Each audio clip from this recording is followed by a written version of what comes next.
What's up guys? Today we're starting off the video in a little bit of a different area. I'm actually away at work and I'm staying in a basement apartment. I'm working on my 2008 KX450F engine. I actually had a problem a couple of years ago now where I cracked off an aluminum drain plug in my drain plug hole. And when removing that drain plug, I actually tore up the drain plug hole a lot. As you can see, I gouged out the side of it there with the drill bit, and now the threads were so weak that you couldn't even tighten the drain plug up enough to get a good seal, and it would always leak oil. And you can see around this area here, there's no way it's getting a good seal. So I've been figuring out what size bolt I need. I'm going to drill it this hole big enough for an M12 by 1.75 bolt.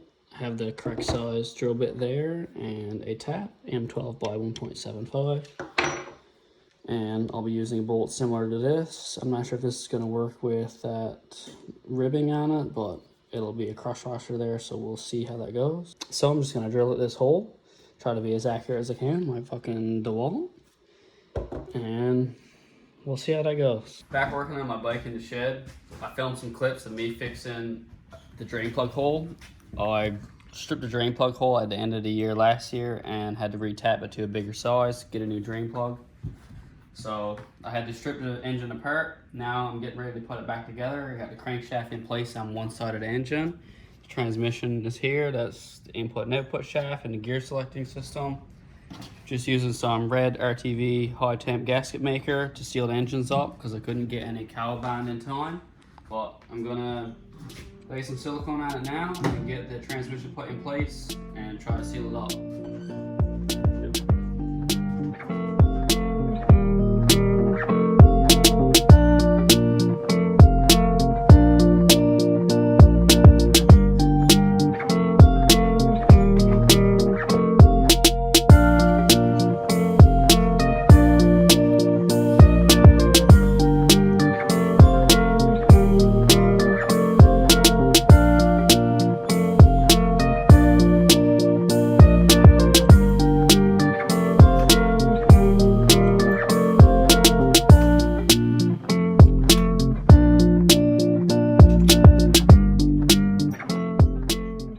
So I have my engine completely assembled. The cylinder is torqued down. I have the right side and stator side completely assembled.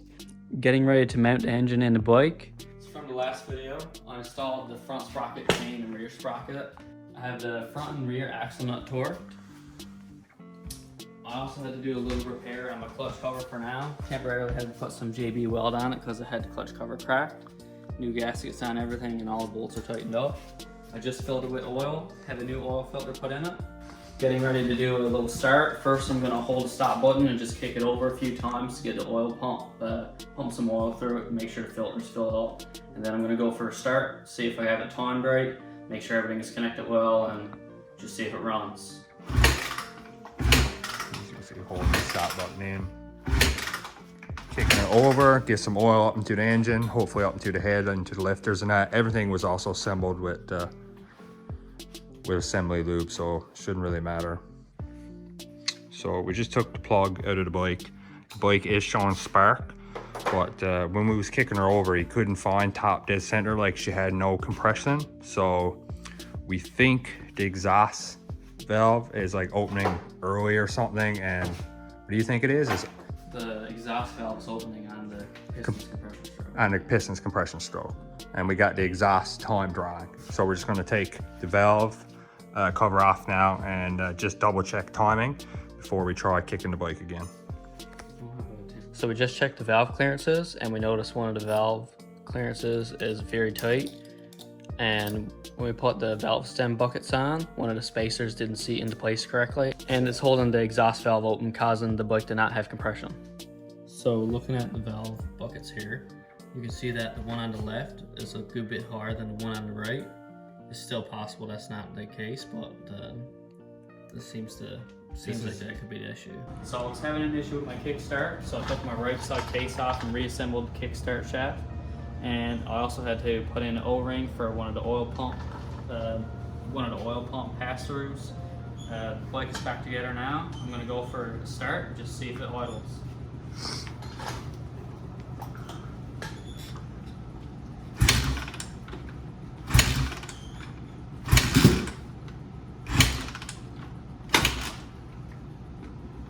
Something. Yeah, choke on or off? Choke is Off. Choke's on now. Weird with the kickstart at. So yeah, let her belt all pressure.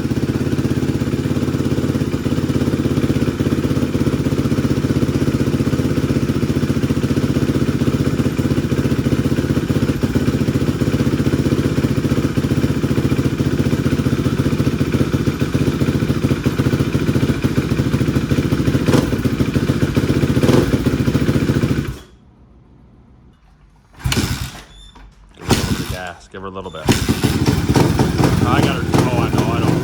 Her whole.